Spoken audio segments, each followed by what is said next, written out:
Ini kita akan lanjutkan kembali, tapi sebelumnya dari kajian kitab hadis kita ingin lanjutkan, tapi sebelumnya saya mau tanya lebih dulu. Coba yang masih ingat, tolong sebutkan bekal yang terbaik menghadap Allah. 5. Ya 5 saja. Tolong sebutkan 5 bekal terbaik menghadap Allah.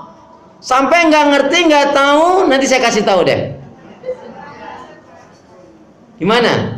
Mau pura-pura mikir atau langsung dikasih tahu?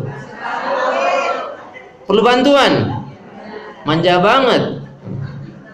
Baik, diinget-inget ya.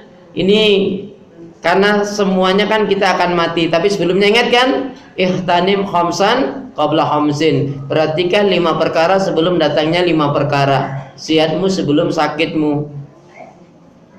Sihatmu sebelum sakitmu. Tidak ada orang tuh ceritanya sehat terus. Pasti orang tuh mengalami sakit. Ya enggak? Ibu-ibu pernah sakit? Pernah sakit? Sakitnya di mana? Oh, di situ. Sehatmu sebelum sakitmu artinya apa? Kalau lagi sehat itu dimaksimalkan, dipol-polin betul itu. Kebaikan ibadah amal solehnya dibanyak-banyakin betul. Bahkan kalau mau makan enak pas lagi sehat. Sebab kalau udah sakit semuanya jadi pahit. Ibu kalau lagi sakit itu makan empedu pahit banget, ibu. Iya, betul.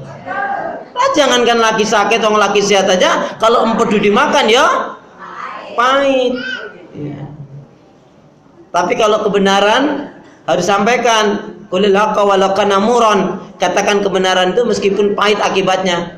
Akhirnya teman gak suka sama kita, teman membenci kita, menjauh kita, tidak masalah. Yang penting kita mengajak pada kebaikan. Kalau teman diajak gak baik, gak mau, ya sudah. Tapi kita jangan ikut-ikutan dengan yang gak baik. Daripada aku ngingetin nanti dia menjauh dari aku, nanti gak ada lagi yang neraktir. Na'udzubillah itu niat nawaitunya tidak benar. Ya. Yang kedua, sihatmu sebelum. Yang pertama, sihatmu sebelum sakitmu, sempatmu sebelum sempitmu. Ibu, masih ingat nggak? 1 hari 1 malam alokasi waktu kita berapa menit? Berapa menit? Saya nggak tanya jam. Kalau jam ibu langsung bilang 24 jam. Pertanyaan saya, dalam 1 hari 1 malam alokasi kita waktu berapa menit? Berapa? Berapa menit? Dalam 1 hari 1 malam Allah kasih kita waktu 1440 menit. Dari 1440 menit yang betul-betul pure digunakan untuk ibadah berapa menit? 60 menit doang. Yang lainnya kemana? Istighfar. Kalau memulai sesuatu kita mengucap Bismillah. Dapat anugerah? Alhamdulillah. Ingat dosa. Kena musibah. Kalau berjanji, insya Allah. Melihat sesuatu yang mentakjubkan, memulai sesuatu, ingat dosa.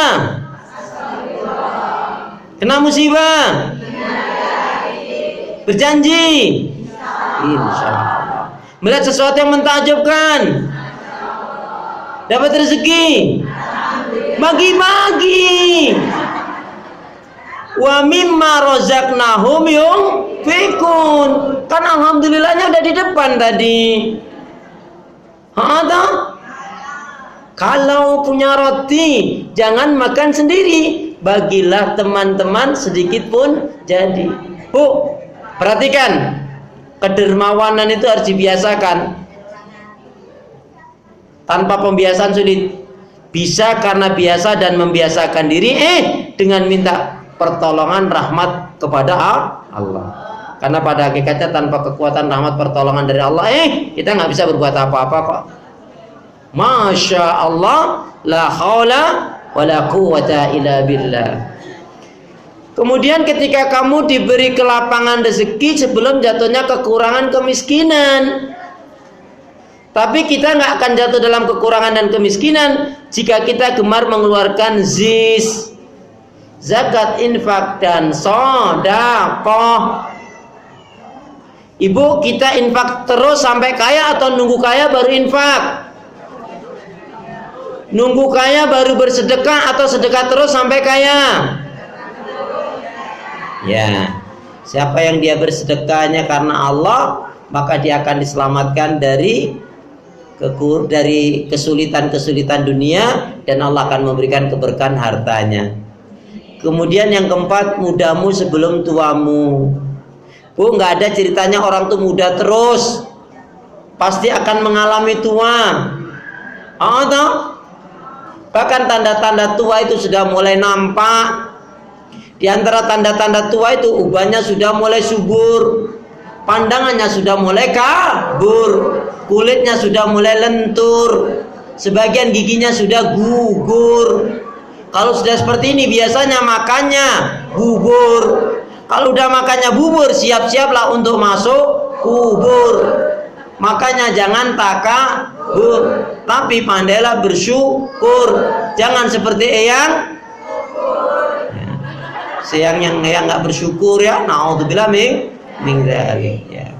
Kemudian yang terakhir, yang kelima, apa? Hidupmu sebelum matimu. Pada akhirnya semua bakal mati.